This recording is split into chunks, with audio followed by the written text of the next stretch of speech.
Back পার্টটা আর স্লিভসটা আমরা দেখি একটা একটা করে, ঠিক আছে? এটা হলো স্লিভসের পোর্শন, সুন্দর এমব্রয়ডারি ওয়ার্ক প্লাস সিলভার সিকোয়েন্সের কাজ থাকবে। এটা হলো স্লিভস, ব্যাক পার্টটা এক কালার লনের মধ্যে থাকছে, এটা ব্যাক পোর্শন।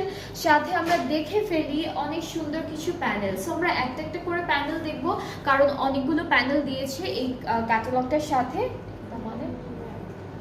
এটা হচ্ছে ফ্রন্ট আর ব্যাক পার্টের দামানে বসবে, সি অনেক সুন্দর একটা প্যানেল দিয়েছে। এইটা হলো স্লিভসের পার্টে বসবে, প্রত্যেকটা প্যানেলে কিন্তু সিলভার সিকোয়েন্সের ডিজাইন করা থাকবে, সিলভার সিকোয়েন্সের কাজ থাকবে। এটা হলো স্লিভসে দিয়েছে, এটাও স্লিভসে দিয়েছে, আর এগুলো হচ্ছে সাইডে, স্লিভের সাইডে সুন্দর করে বসাবেন, দুইটা আছে দেওয়া। ওকে, সো এখন আমরা এই ড্রেসটার সাথেও কিন্তু আমরা খুব সুন্দর একটা সিল্কের পার্পল দুপাট্টা পাচ্ছি, সিল্ক ম্যাটেরিয়ালের পার্পলের মধ্যে সুন্দর ডিজিটাল প্রিন্টের দুপাট্টা থাকবে, ট্রাউজারটা ক্যামরিক কটন, অ্যান্ড এই বিউটিফুল